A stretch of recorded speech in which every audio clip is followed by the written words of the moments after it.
दोस्तों भरों का इस देश में सदियों से अति प्राचीन इतिहास रहा है। दोस्तों मध्यकालीन भारत में भर के स्वयं के एक छोटे छोटे कबीले स्थापित थे। पूर्वी उत्तर प्रदेश में इनके छोटे राज भी थे, जहां से उत्तर मध्यकाल में इन्हें राजपूतों व मुगलों ने खदेड़ कर विस्थापित कर दिया। दोस्तों अंतिम भर राजा को जौनपुर के सुल्तान इब्राहिम शाह सरकी ने भर को फारसी के नाम से भी जाना जाता है, क्योंकि ये शैव सिद्धांत का पालन करते थे। ऐसा माना जाता है कि उनके राजा शिव के शक्ति में उन्होंने शिवलिंग को अपने कंधे पर उठाया था। इस प्रकार उनके वंशज को भरशिव या भारशिव भर छत्री नाम से जाना जाने लगा। लेकिन धीरे धीरे शिव हट गया और ये लोग भर के डॉक्टर काशी प्रसाद जायसवाल ने अपनी पुस्तक अंधकार युगीन भारत में भरों को भारशिव वंश का छत्री माना है। आर्कियोलॉजिकल सर्वे ऑफ इंडिया के वैल्यू 1 पेज 329 में लिखा है कि सुहेलदेव जी इसी वंश के थे। स्पष्ट रूप से महाराजा सुहेलदेव भर वंश के थे। दोस्तों कुछ लोगों ने भर और पासी को एक ही माना है। हालांकि कालांतर में भरों और पासियों का रहन सहन, उनकी आर्थिक और सामाजिक स्थिति लगभग समान हो गई थी, लेकिन ऐसी समानता से जातियां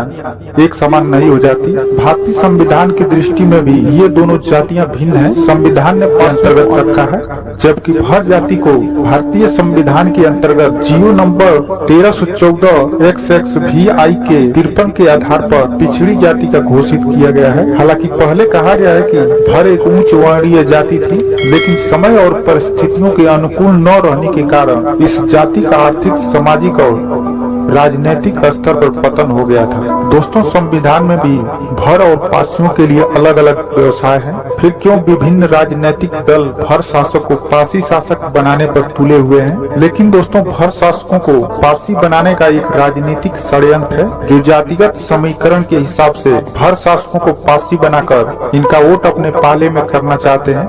दोस्तों भदोही परगना में भी भरों का 400 जिसके डीए कोट खंडहर आज भी मौजूद है। दोस्तों भदोही नगर के अहमदगंज और कजियाता तथा कचभैया और चमुंड मोहल्लों के मध्य में स्थित बाड़ाकोट मोहल्ले में ही भरों की राजधानी थी। भर जाति का राज इस क्षेत्र सहित आजमगढ़, बलिया, गाजीपुर, इलाहाबाद दोस्तों इस देश के महाप्रक्रमी हुणों के आक्रमण अत्याचार से धरती पूरी तरह से कांप उठी थी। दोस्तों इस परिस्थिति को देखकर भारतीय भर शासकों ने हुणों के आक्रमण का सामना करने की पूरी जिम्मेदारी अपने हाथों में ली।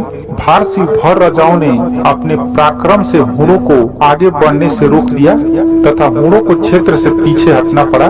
दोस्तों इसके बाद हुणों ने भदोही पर फिर से आक्रमण करने का साहस नहीं किया, लेकिन जब भर जाति के लोग वहाँ के नागरिकों पर अत्याचार करने लगे तो उस क्षेत्र की जनता भरों से टक्कर लेने के लिए रणनीति बनाई। इसी समय जा रहा था उन क्षत्रियों से भरों के अत्याचार से मुक्ति दिलाने के लिए प्रार्थना की, जिस पर वे लोग राजी हो गए और भरों और क्षत्रियों के बीच जमकर युद्ध हुआ। दोस्तों देश की रक्षा में अनगिनत बलिदान चढ़ाने वाली जाति में भर प्रथम थे। भारतीय वंश के महाराजा भरद्वाज अवध के शासक थे। इनका शासन काल निर्धारण करना बहुत मुश्किल है। ऐसा माना जाता है कि अवध क्षेत्र में भर जाति की प्रधानता प्रागैतिहासिक काल से ही वे अवध से लेकर नेपाल सीमा तक फैला हुआ था।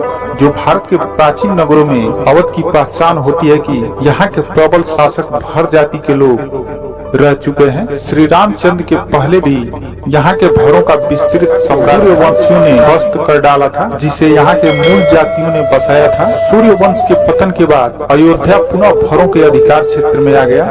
दोस्तों बुद्धकालीन भारत में भर जाति के लोग बहुत शक्तिशाली थे। बुद्धकालीन भरों के नाम पर ही बिहार प्रांत का नामकरण किया गया। आजमगढ़ के कुंवर और मगही नदियों का नामकरण भी भरों के नाम पर ही किया गया है। दोस्तों इस तरह से भरों ने लगभग सभी राज्यों में कई सौ वर्षों तक राज किया था।